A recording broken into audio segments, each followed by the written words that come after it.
The German artillery battery, situated on the steep Pointe du Hoc promontory, was considered a major threat to Allied D-Day landings in Normandy.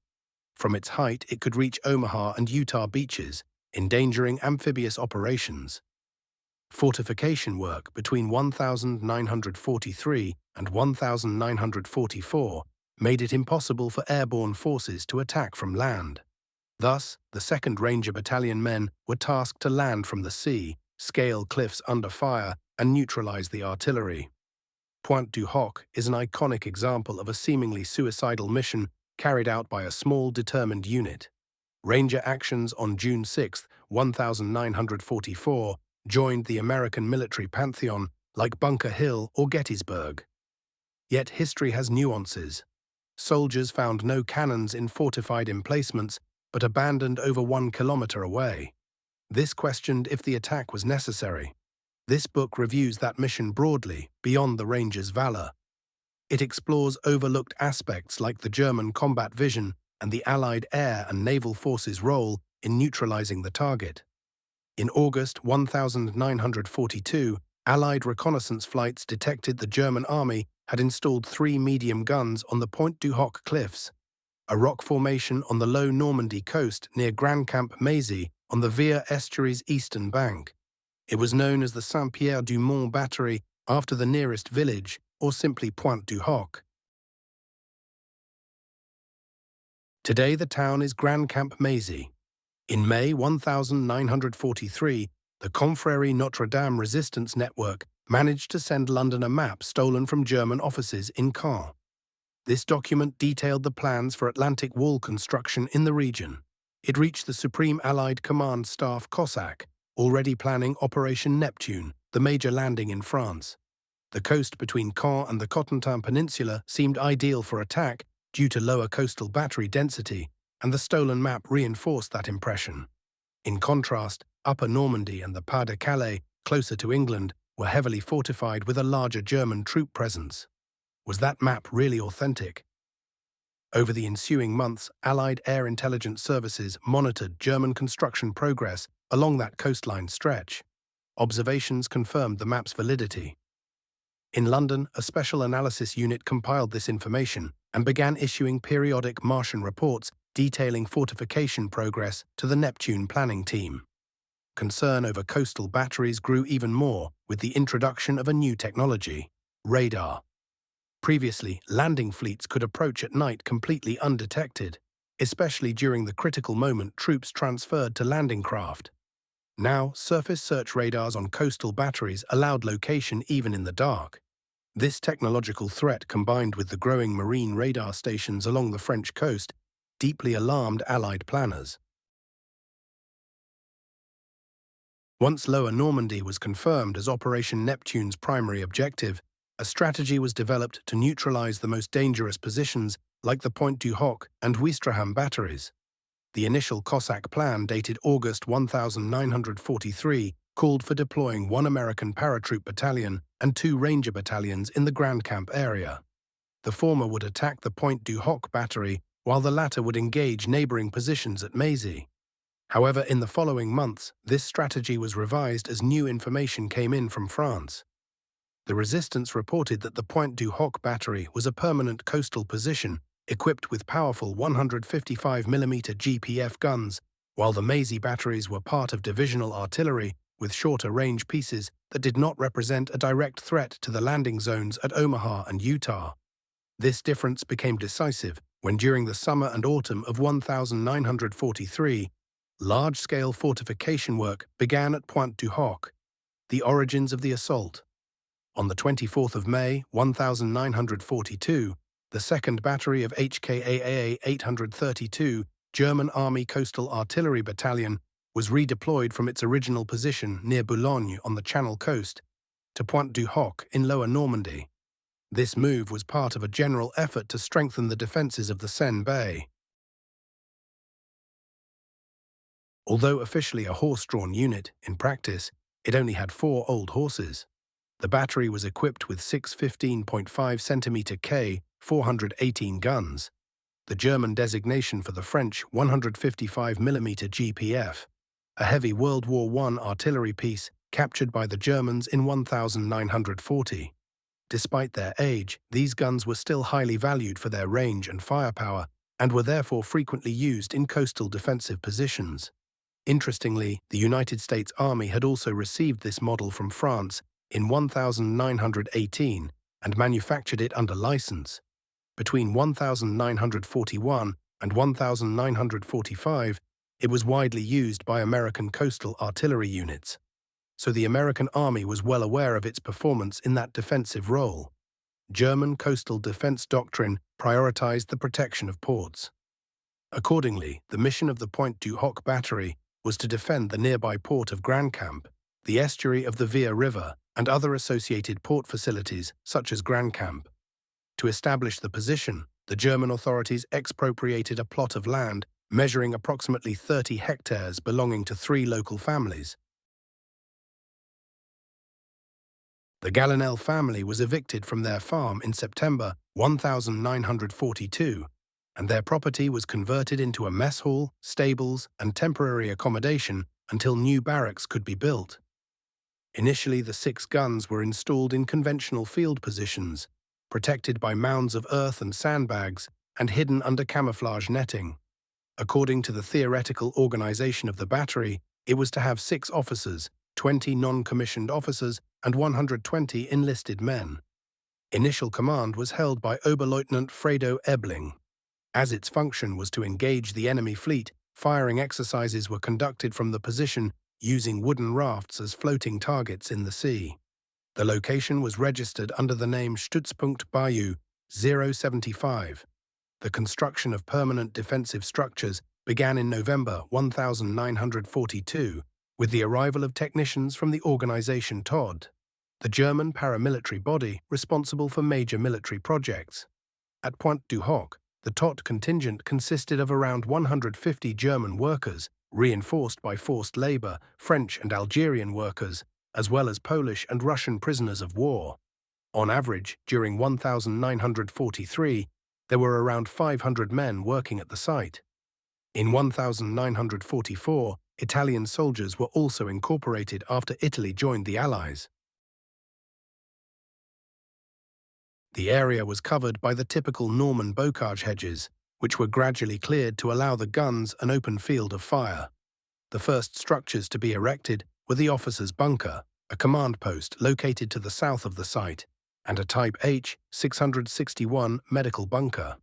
As the Allies directed more attention to the site, construction began on 2 Type L-409A bunkers for 3.7 cm flak 36 anti-aircraft guns, 1 on each side of the battery.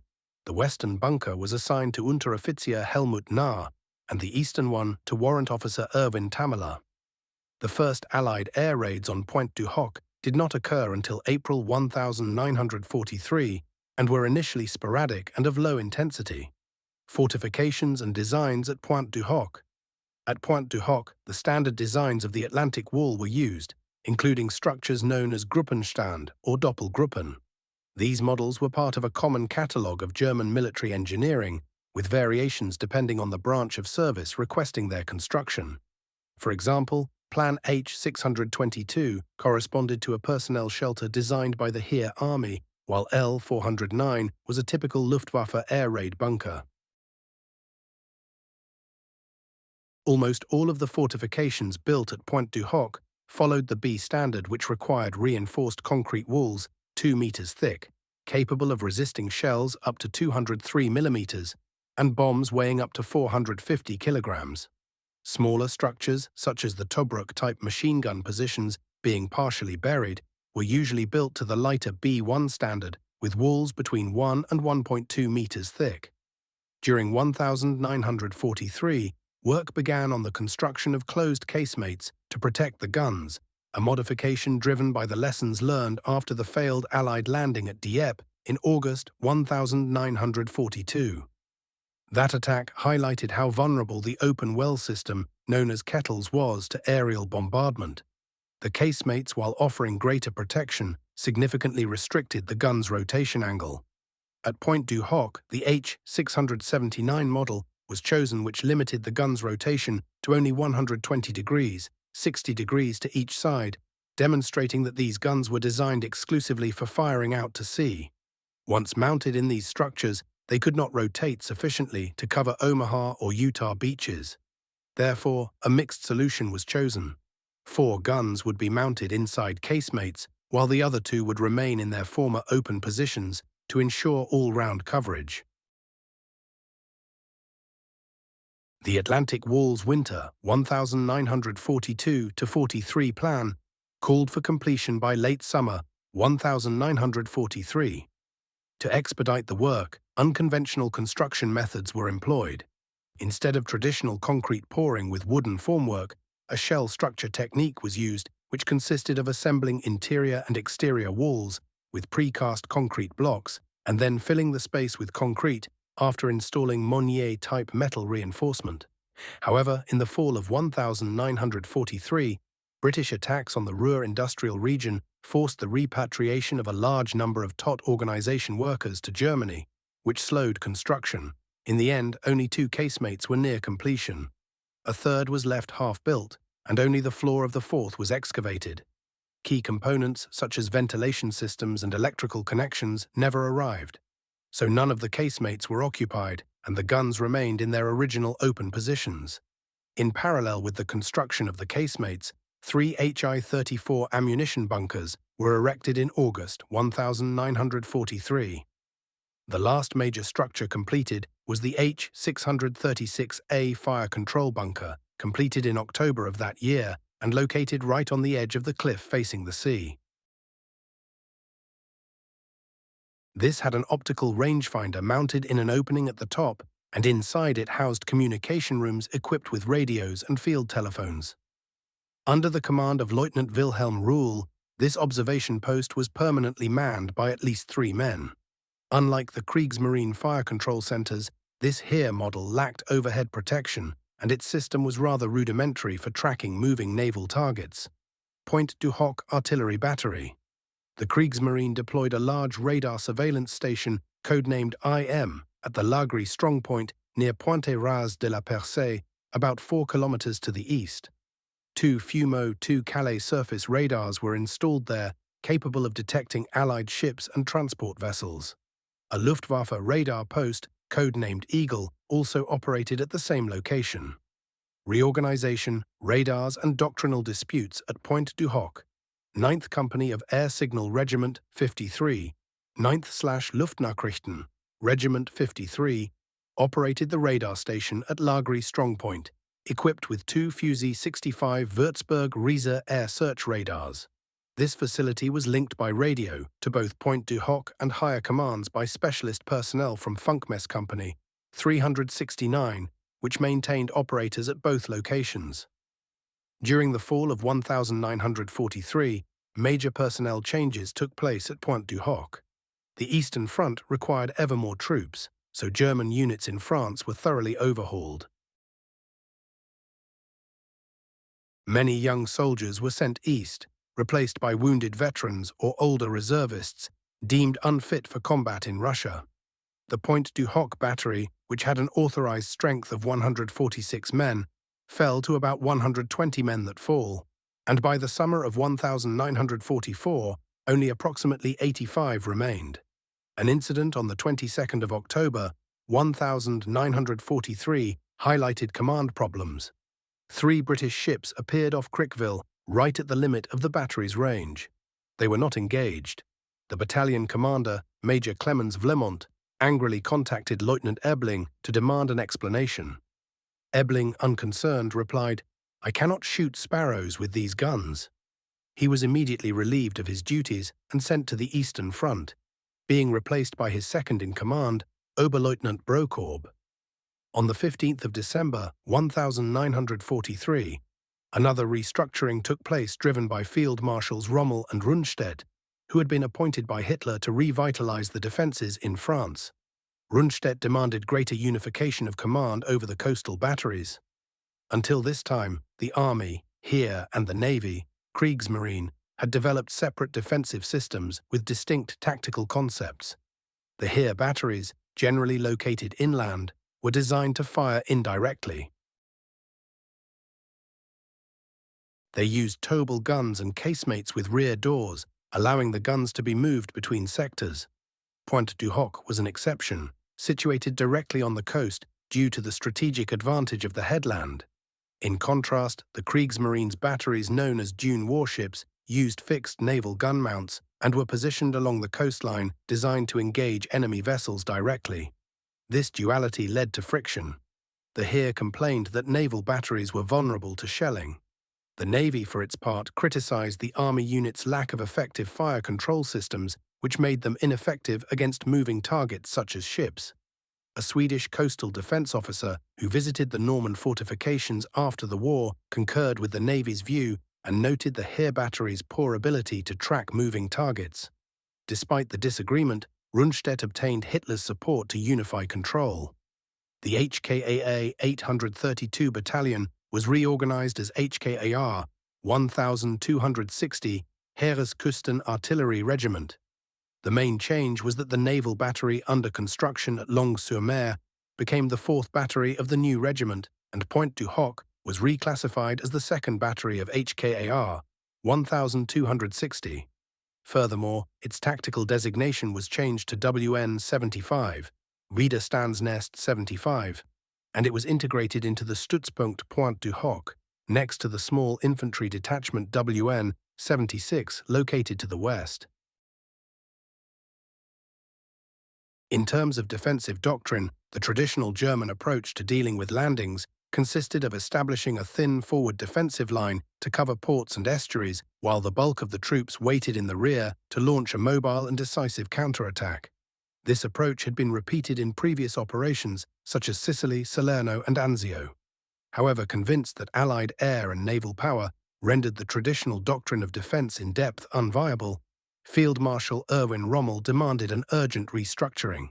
Forces were to be positioned directly on the beaches, ready to repel the invaders at the moment of landing.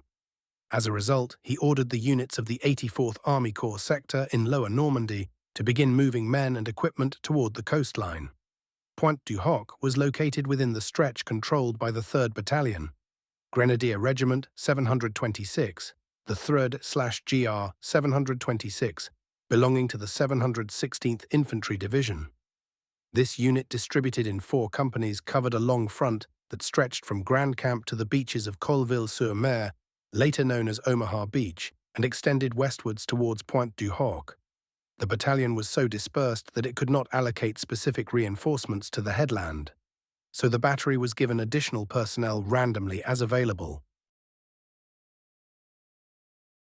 In March 1944, the 352nd Infantry Division began to assume the defense of the Grand Camp sector. Although GR 726 remained deployed in the area, it was now under the command of the new division. The 1st Squadron of the 352nd Rifle Battalion was moved to Grand Camp, where it was tasked with installing barbed wire, placing beach obstacles, and laying mines, including the coastal area immediately below Pointe du Hoc.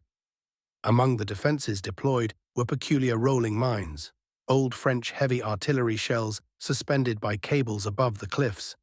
They could be detonated upon impact after a fall or activated by a remote device from above. In May 1944, the 84th Rocket Regiment, Werfer Regiment 84, specialized in multiple rocket artillery, was withdrawn from Corps Reserve and sent to Omaha Beach in the Saint Laurent Gap sector. However, a 15-man section was detailed to Pointe du Hoc on May 23, 1944, where they were assigned to operate machine guns from foxholes dug into the cliff top, both to the east and west of the promontory. This reinforcement was more symbolic than effective, for the battery's commanding officers deploying additional troops there made no sense. They were convinced that the cliffs offered an impossible natural defense. Consequently, most of the site's defenses were oriented southward, assuming that any attempt at capture would come from the mainland.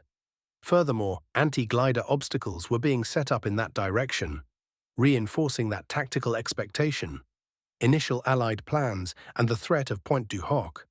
The town of Grand Camp was located in the sector assigned to the United States Army as part of Operation Neptune. The coastal strip between Vierville and Colleville became Omaha Beach, while the area northwest of the Via River estuary was later incorporated as Utah Beach. This placed the responsibility of neutralizing the Pointe du Hoc battery on American forces. By early 1944, the plan was to use airborne troops to capture the sectors beyond Utah Beach. So, the mission of destroying the battery was assigned to the U.S. Army Rangers, a force created in May 1942 as the American equivalent of the British Commandos. Although Eisenhower admired the Commandos, he wished to keep their name exclusive to British Special Forces. So the Americans adopted the name Rangers, inspired by Rogers' Rangers of the French and Indian War. However, the idea of having special units was not well received by some senior regular Army officers, especially Lieutenant General Leslie McNair, who was in charge of ground forces. McNair preferred standard organizations that could occasionally be adapted to special missions, and feared that units like the Rangers would drain the regular infantry of motivated soldiers who would be more useful as platoon non-commissioned officers. He was also wary of these units' tendency to generate their own missions to justify their existence. Despite his objections, he eventually agreed to allow the creation of a limited number of Ranger battalions.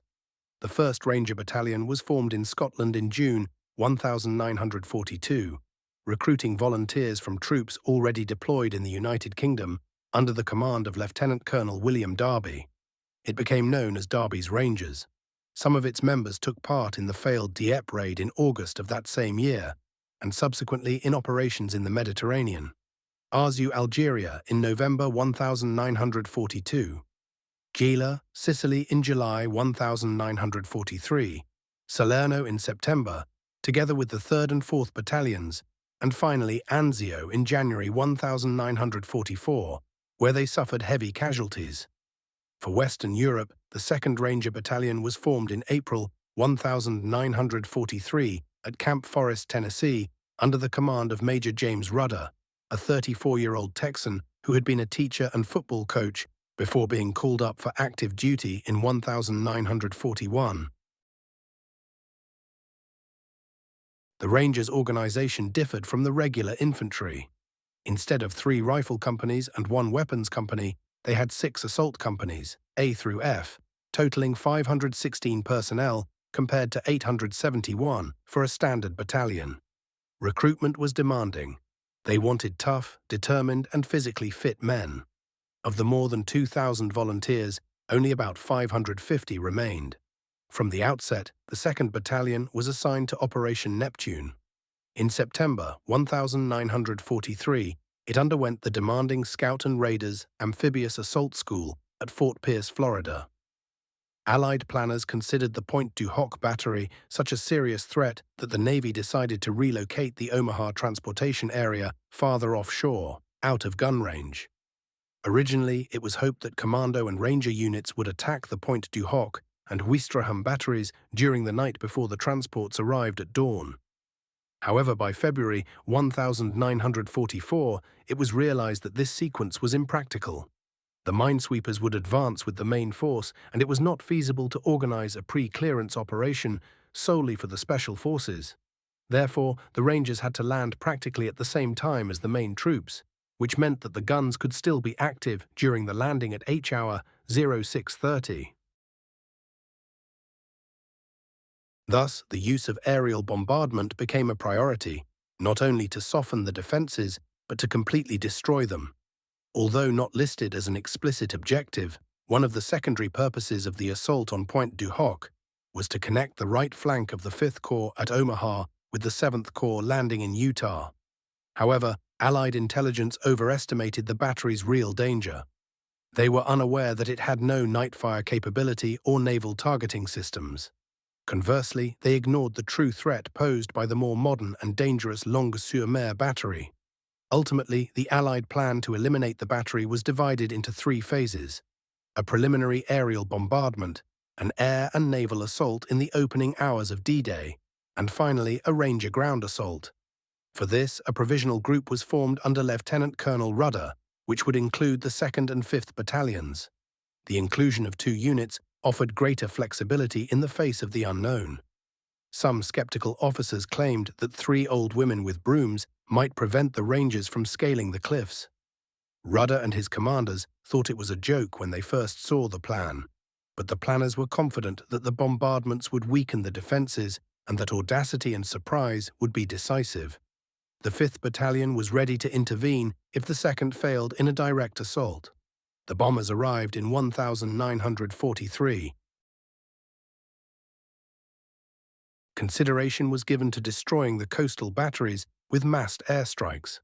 Although it was unclear what resources would be available, the United States Strategic Air Forces in Europe, USSTAF, commanded by Lieutenant General Karl Spaatz, was committed to Operation Point Blank, a daylight bombing campaign to weaken the Luftwaffe before D-Day. Spaatz was strongly opposed to diverting heavy bombers to attack tactical targets such as coastal batteries, considering them useless against reinforced concrete bunkers. Air Marshal Arthur Tedder, Eisenhower's deputy, believed they would only be useful if attacked before the concrete was completed or just before the landing to disrupt its operation. Despite these objections, Neptune's planners insisted on launching air attacks to weaken the positions. To avoid revealing the actual landing area, the plan established that for every attack on Lower Normandy, 2 would be carried out on Upper Normandy or the Pas-de-Calais. In order not to affect the strategic campaign, the task was delegated to the medium bombers of the 9th Air Force. The heavy bombers would be used only on the final missions in a series of attacks known as Operation Flashlamp, targeting 10 batteries, including 4 considered especially dangerous: Pointe du Hoc, Houlgate, Villaville, and Ouistreham. The bombing began on April 13th. Pointe du Hoc was first attacked on the evening of April 25th as soldiers were forming up for dinner at the Gallinel farm. 2 waves of A-20 Havocs from the 49th and 416th Groups dropped some 40 tons of bombs. 2 of the 6 gun wells were destroyed, 1 gun was blown out, and 2 others were damaged. Only 2 were killed and 3 wounded. That evening, the surviving guns were moved to a wooded road 1.3 kilometers (0.8 miles) from the original site outside the fortified perimeter and concealed with camouflage netting. The damaged guns were never repaired. To deceive the Allies, the Germans placed telegraph poles inside the empty shafts, simulating cannons. Resistance member André Farine saw the relocated cannons and reported it to his commander, Jean Marion, who attempted to warn London via carrier pigeon. But the Germans had deployed anti-pigeon patrols and shot down the pigeon. According to records from the 352nd Division, 27 pigeons were shot down between March and May. Allied intelligence failed to detect the success of the 25th attack. Aerial photographs showed nearby impacts, but also reconstructed camouflage netting and the dummy posts, leading some to believe that 5 of the 6 shafts were still active. The 6th was absorbed by a bunker under construction. On May 21st, P-47 Thunderbolts attacked the position, but were repelled by anti-aircraft fire. Shortly thereafter, an 88mm anti-aircraft gun was moved into the position to reinforce the defense. On May 13th, 33 B-26 Marauders attacked the site without causing visible damage to the guns. However, they did destroy several communication trenches. That same day, several mines were detonated in sympathy after bombs fell in the minefield south of the site, partially clearing the area. On May 22nd, another attack by 29 Marauders damaged another well and partially destroyed the Gallinel farm, prompting the organization TOT to halt work. The last bombing raid before D-Day occurred on June 4th when 85 A-20 aircraft dropped 100 tons of explosives on Pointe du Hoc. The results were considered fair to good. The Rangers prepared. The initial attack on Landing Zone Charlie was assigned to the 2nd Ranger Battalion, which was divided into 2 main groups. The direct attack on Pointe du Hoc was assigned to Force A, composed of assault companies D, E, and F. In parallel, Force B, formed by Company C of the same battalion, was tasked with landing with the 116th Combat Regiment, RCT, near Vierville Gap and advancing on foot along the clifftops toward Pointe Ras de la Percée, a German position that threatened to open enfilade fire on the eastern flank of Omaha Beach. From there, they would continue toward Pointe du Hoc, neutralizing the Lagri radar station along the way. The 116th RCT was composed of the 116th Infantry Regiment of the 29th Division and supporting units such as the 743rd Tank Battalion, and was under the command of Colonel Charles Canham. Initially, it operated under the command of the 1st Infantry Division.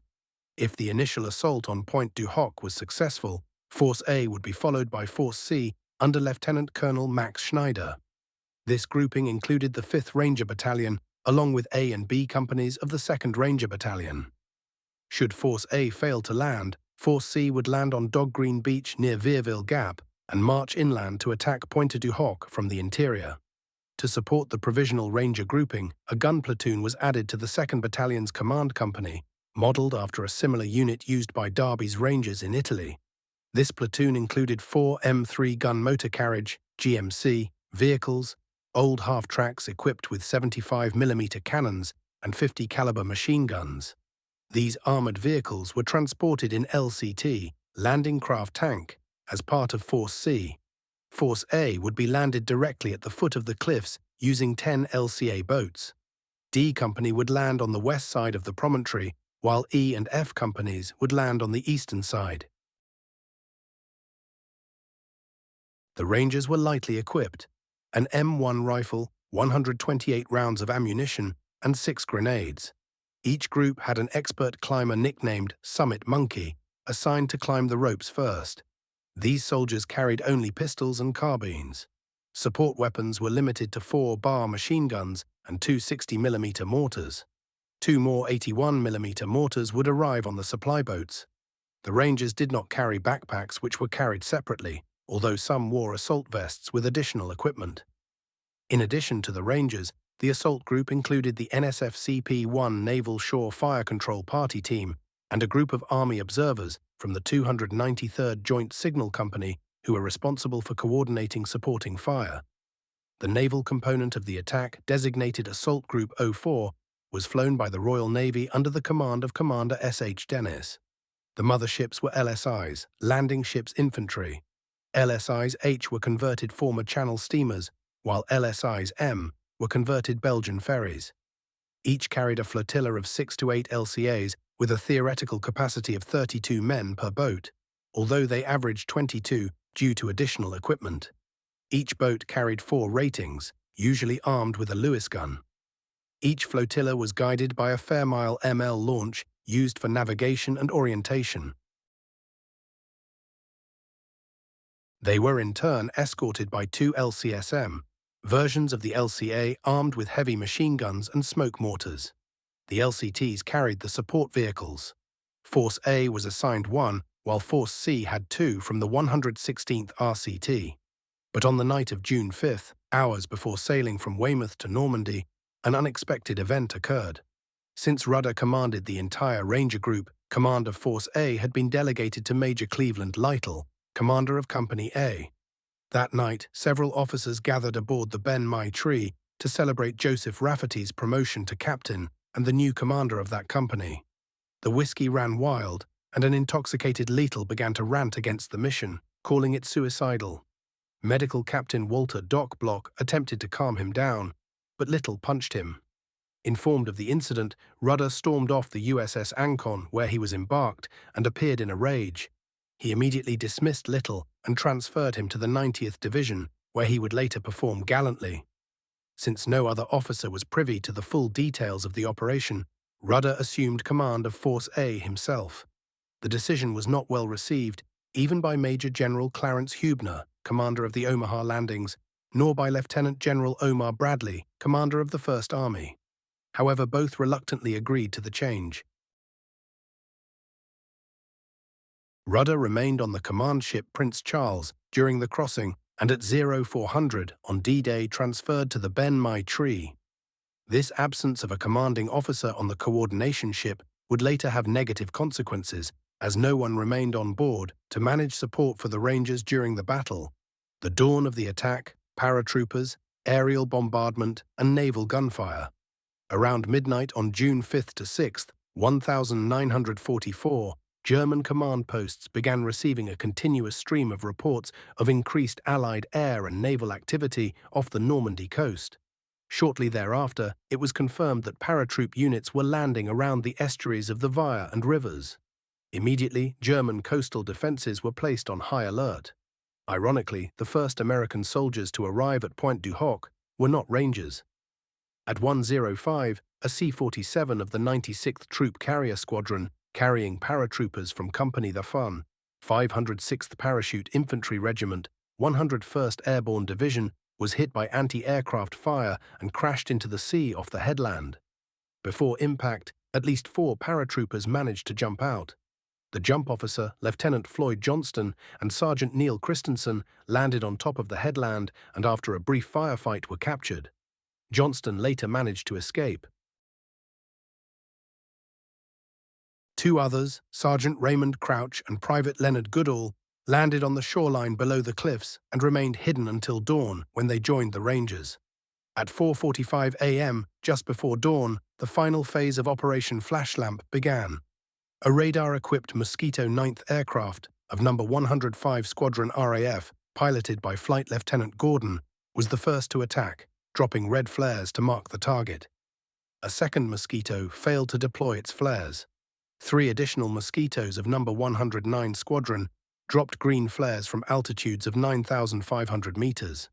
Despite partial cloud cover, the flares illuminated the target visibly and spectacularly. French peasants in neighboring villages would recall years later how the sky was on fire as the flares descended through the low clouds. Moments later, the real hell began. Lancaster bombers of the 9th Squadron opened fire at 0453 from altitudes of between 2,000 and 2,600 meters. Airmen who managed to observe the terrain described the impacts as precise and concentrated. In total, 8 Lancaster squadrons of 5 Group, 115 aircraft in all, along with 4 Mosquitoes bombed Pointe du Hoc for almost half an hour, dropping 634.8 tons of bombs, more than 20 tons per hectare. The impact was devastating. Although the German defenders were already in their bunkers due to the alert and these structures partially withstood the impact, everything else was leveled. Trenches, roads, and many entrances to dugouts and ammunition dumps were buried. The number of German casualties was not officially recorded, but many survivors suffered shock injuries or perforated eardrums. The blow to morale was brutal. The fire control team received a message stating that some artillerymen stationed inland had found a farmer's cellar and gotten drunk. One of the German veterans would recall years later that his team, in a state of shock, simply got up and abandoned the position. By dawn, only a few active defenders remained on the scene.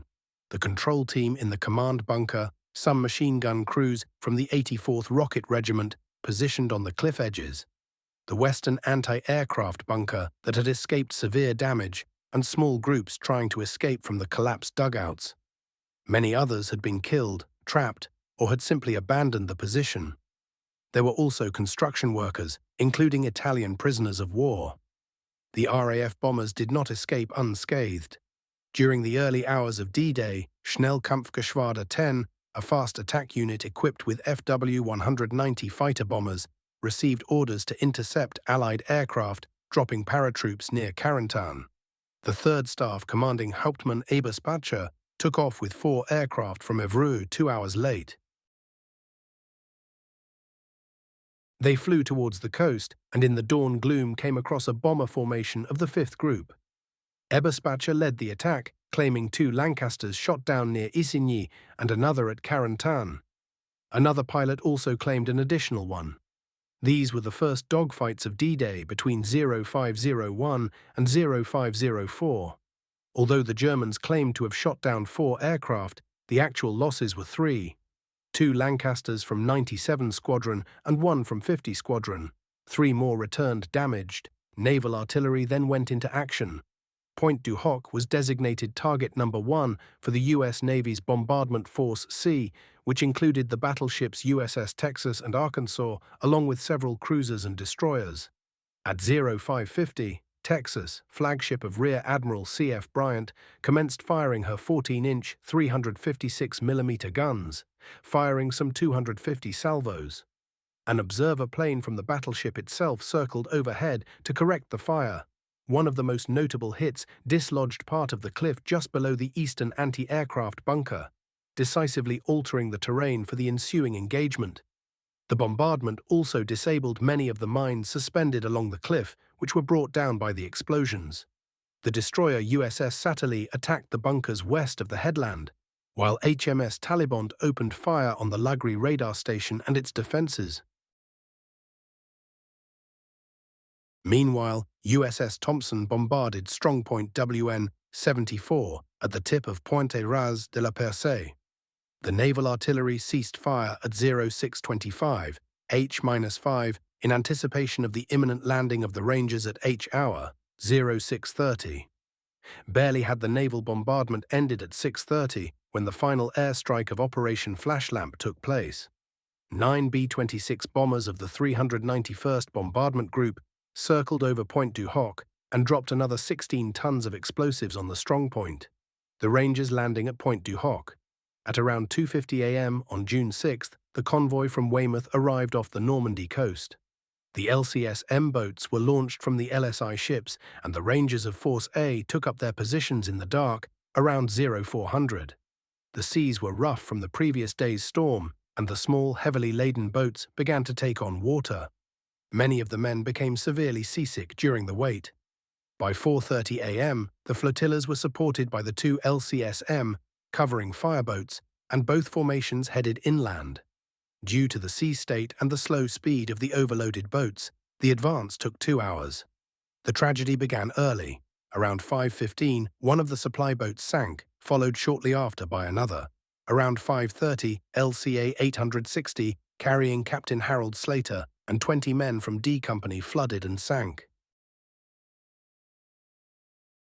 The occupants were not rescued for hours and suffered intensely from exposure to the cold and water.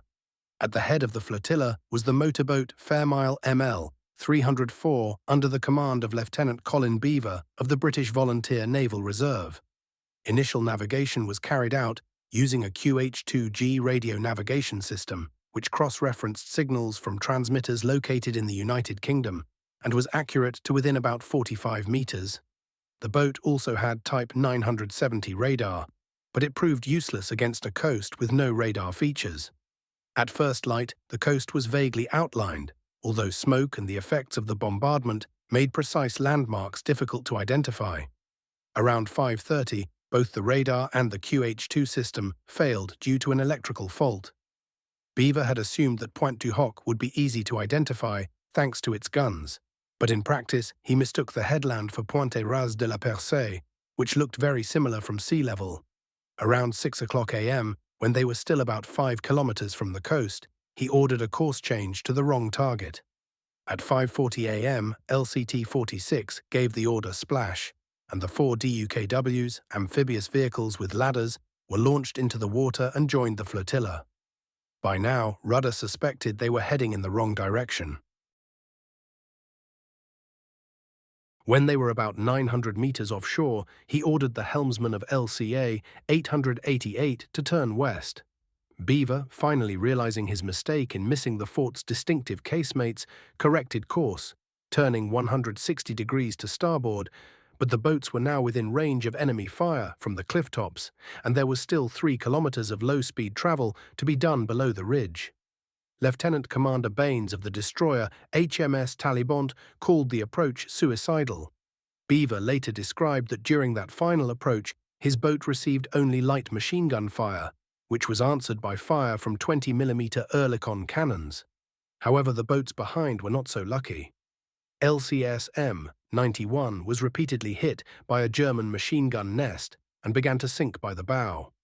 LCS M102 was also hit, its mortar deck collapsing and its bow flooded, rendering it immobilized. The choppy waters soaked nearly all of the Rangers, and many spent the final minutes before disembarkation using their helmets to bail out water and avoid sinking.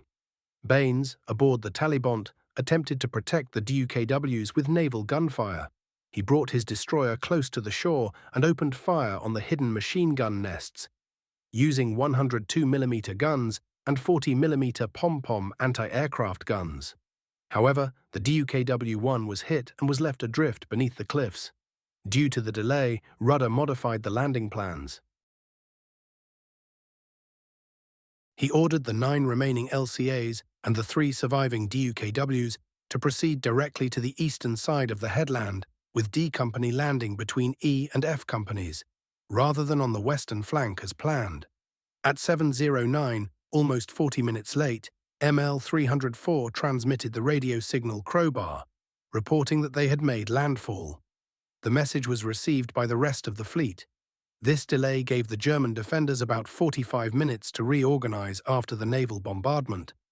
ML 304 observed German troops reappearing at the cliff edges and opened fire with 47mm and 20mm guns, firing over 1,000 rounds.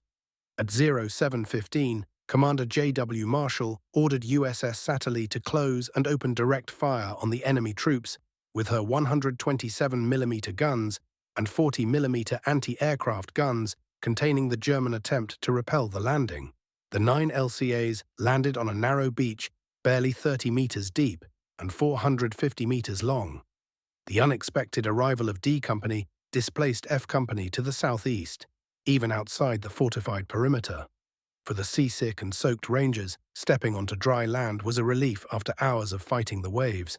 But the beach was covered in craters left by shelling, which seriously hampered the landing.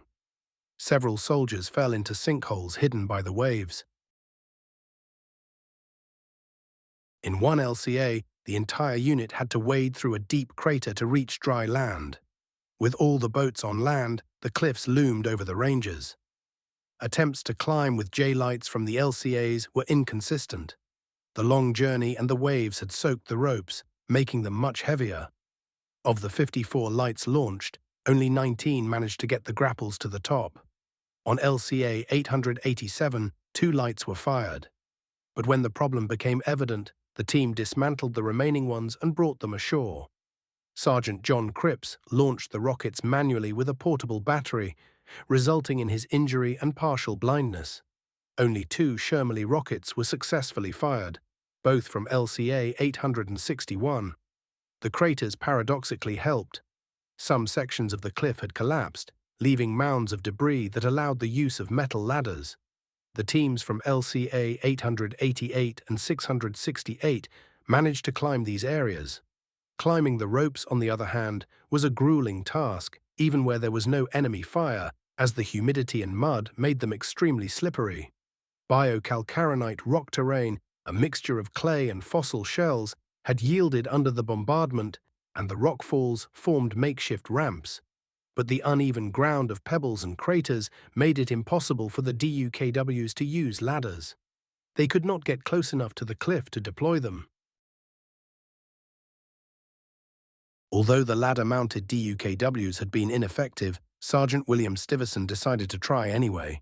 He elevated the ladder from his vehicle to allow the 2 Lewis machine guns mounted at the top to provide covering fire.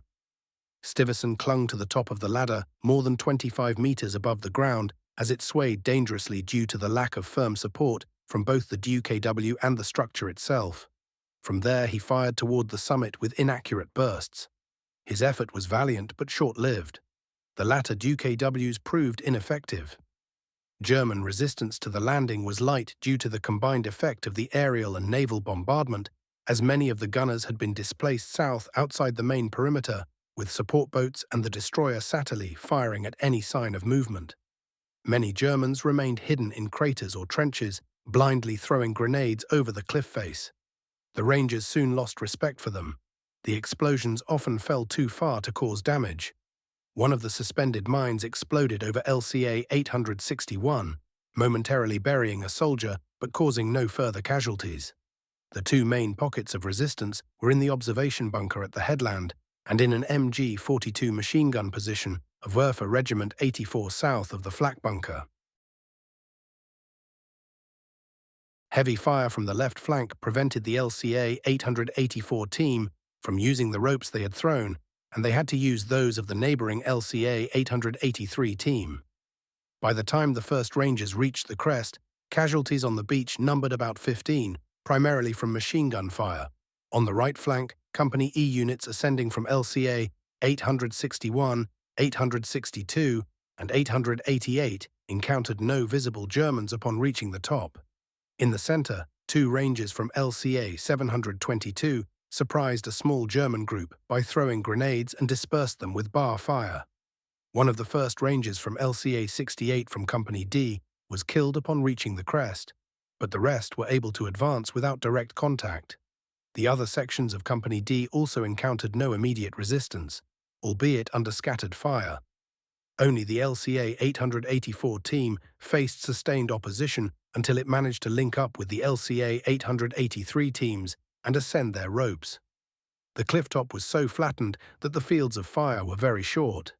A gunner from Werfer 84 would recall that he never saw any Americans that morning, even though Company F patrols passed within a few yards of his foxhole. The Rangers' action on the summit is a classic example of the type of unit they were. Small groups operating with initiative without the need for constant orders, advancing with a clear objective to find and destroy the guns. The level of destruction exceeded expectations. Beyond two bunkers and the observation bunker, the site was unrecognizable. Massive craters, mounds of earth, and buried structures. The Rangers assumed the Germans were using tunnels as they emerged unexpectedly from various points.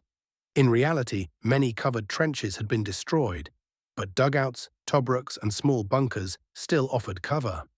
The gun pits were near the eastern edge of the cliff, and a platoon quickly reached them. Company E was sent against the observation bunker and gun position 3. The bunker was the only site that held out for more than a day. Two Rangers from the 861st LCA approached from the front and took fire. Using craters as cover, Sergeant Charles Denbo and Private Harry Roberts threw several grenades through the embrasure. Denbo was wounded, but they were soon joined by 4 other Rangers, including Sergeant Yardley, with a bazooka. One rocket hit the edge of the embrasure, the second penetrated and exploded inside. Meanwhile, a neighboring group from LCA 862 was advancing toward their objective when a German grenade thrower was forced to take cover in the bunker. Surrounding it, the Rangers heard radio use and destroyed the antenna. They threw a grenade into the vestibule, but the steel door held without any explosive charges. Lieutenant Lehner and Corporal Aguzzi covered the rear entrance and continued toward his objective. Yardley, unbeknownst to him, joined him minutes later. Surveillance was established at both entrances, and the final assault on the bunker would not occur until June 7th. While this was happening, sections of D Company advanced toward gun positions 4, 5, and 6 to the west. Upon arrival, they discovered the guns were gone. The shafts were filled with earth, destroyed netting, and wooden replicas. The western side was dangerous. The western flak bunker with a 37mm gun was still active and had a direct line of fire on these positions. The Rangers received cannon, machine gun, and rifle fire. It is unclear whether the 88mm gun at the site was also still in use. This bunker would become the focus of German resistance for the next 2 days. Company F reached shafts 1 and 2 on the eastern sector. They were also empty. The original plan was that once the battery was destroyed, the Rangers would take the Vierville-Grand Camp road further south. 3 teams, 1 from each company, headed toward it. Platoons of DLCA 858 and ELCA 888 converged on the ruins of the Gallinel farm under fire from German rifle, mortar, and patrol units. The area was more heavily defended as it was the edge of the strongpoint. The fighting was chaotic, and the cratered terrain limited visibility. At times, enemy patrols passed within meters of each other without noticing each other. A planned naval bombardment fell behind them and could not be stopped because there was no communication with the ships. After a dozen casualties, platoons of D and E reached the road around 0815. Company F, which had landed further south, advanced along the southeast side of the strongpoint, traversing minefields and anti-glider obstacles, and reached the road around 0805.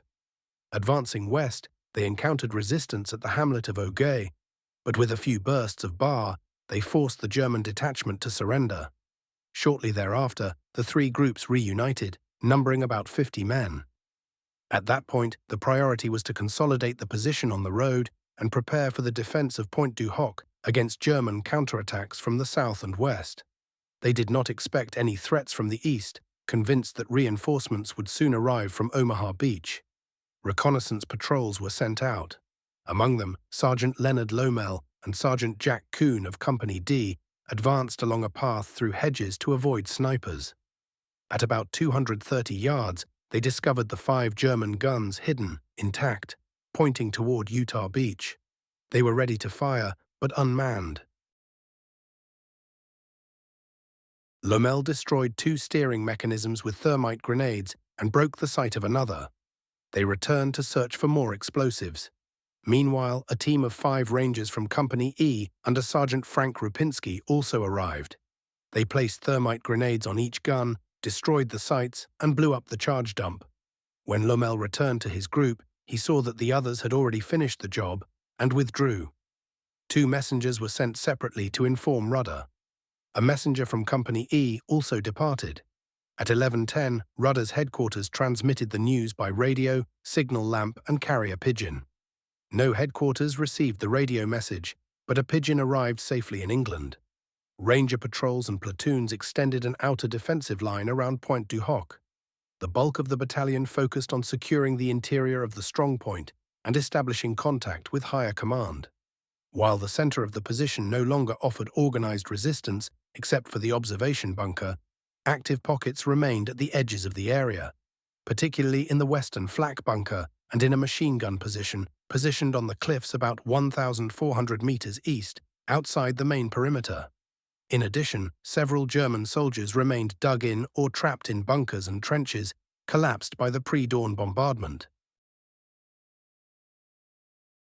The initial assault on the cliffs had proved less costly than expected, but casualties began to mount during the multiple minor engagements that erupted both inside and outside the strongpoint.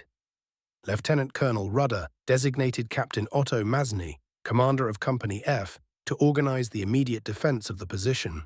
Masny attempted to neutralize the western flak bunker with a squad, but was repulsed by heavy fire and had to withdraw. During the day, about 40 German prisoners were captured, both during mopping up operations and in the advance on the road to Grand Camp. Rudder established his command post next to the eastern flak bunker, taking advantage of a shell-induced landslide that had created an access route from the beach. The 668th LCA had placed a ladder over the rubble, facilitating access to an adjacent crater. The battalion communications officer, Lieutenant James Eichner, began transmitting from the base of the cliff using an SCR-284 radio and then moved his equipment to the new command post. But communications proved difficult.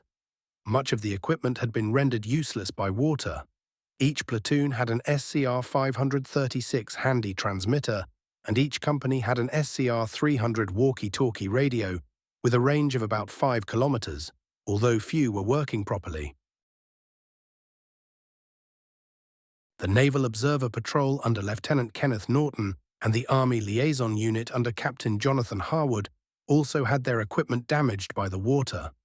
Private Henry Genther managed to repair a radio in one of the German bunkers, and Rudder, along with Norton and Harwood, went to the scene to try to contact the USS Texas. However, for reasons that have never been clarified, one of the ships, apparently HMS Glasgow, opened fire on the bunker. A shell struck the structure, killing Harwood and Genther and wounding Norton.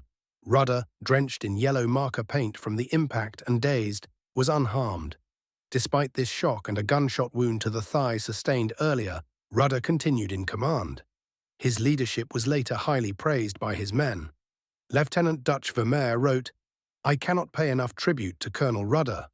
Under his command, miracles seemed possible." Also inspiring was the presence of British Lieutenant Colonel Thomas Trevor, a veteran commando whose serenity, despite having been shot in the helmet during the landing, instilled calm in the young Rangers. In the absence of radio communications, Eichner had taken the precaution of purchasing an EE-84 signal lamp from England, which enabled the first contact with the destroyer Satterlee at 0728. More stable radio communications were then established. This link between the clifftop command post and the American and British destroyers was essential as attempts to contact Ranger Forces B and C failed. as did efforts to reach 5th Corps and the 116th RCT. The first radio contact with the 116th Infantry at Omaha did not occur until the morning of June 7th and was weak and intermittent. Communication with the forward teams on the road to Grand Camp also proved difficult until field telephone wires were laid between the command post and the deployed companies. The Navy thus became the only reliable link to the outside world. In the afternoon, the Rangers requested assistance in evacuating the wounded. A launch from the destroyer USS Barton arrived around 2:30 p.m., but was hit by enemy fire from the eastern cliffs and unable to disembark. During June 6th and 7th, the situation at Pointe du Hoc became desperate. Without the ability to communicate effectively with the beaches, isolated and with limited ammunition, the Rangers faced several German attempts to recapture the position. Forces of Grenadier Regiment 914 attacked from the south, attempting to encircle the strongpoint by staggered advances through hedgerows and craters. The Rangers, dispersed in tight groups, responded with rifle, grenade, and machine gun fire, holding their own among the ruins of bunkers, destroyed gun pits, and improvised positions in the rubble. During the night, the Germans tried infiltrating patrols, seeking to exploit gaps in the American defensive line, but were repeatedly repelled by snipers, crossfire, and sheer determination. Rations began to run short, thirst was pressing, the wounded piled up in the craters, unable to be evacuated. Some died where they had fallen, others barely survived, thanks to improvised bandages and the care of their comrades. There was no respite. The smoke of the bombardment and the metallic smell of blood mingled with the dampness of the mud. And in the midst of it all, the order was clear: resist. It was not until the morning of June 8th, the third day of the assault, that units of the 5th Ranger Battalion and the 116th Infantry Regiment managed to break through from Omaha Beach and reach the position. The encounter was silent. The survivors were not celebrating. They were exhausted, covered in dirt and blood, almost unrecognizable. Reinforcements began evacuating the wounded, distributing supplies, and establishing an extended defense line. Finally, the encirclement was broken. Of the 225 men who had scaled the cliffs that early morning of June 6th, less than half were still fit to fight. Many had died, others were seriously wounded or missing. The position had been held for 48 hours without water or effective support, under constant fire, and without knowing whether what they had come to destroy still posed a danger. But they did not give in. The battle for Pointe du Hoc has gone down in history as one of the most daring exploits of D-Day. Scaling cliffs under enemy fire to destroy cannons that in many cases were no longer there may seem in retrospect a futile gesture. But for the men who were there, it was not. The Rangers did not know the pieces had been relocated. They only knew their mission was to seize them, destroy them, and protect the beach. And that is what they did.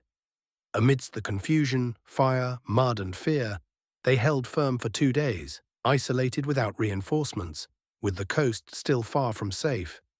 Decades later, with the archives opened and history reconstructed, there is debate about whether the attack was truly necessary. Some will say no, but in June 1944, no general could risk having those guns active. And if the Rangers had not gone up, and if the guns had fired, today we would be talking about a failure, not a legend. Rudder's men accomplished a seemingly impossible mission. Their effort, despite intelligence errors and tactical doubts, became a symbol.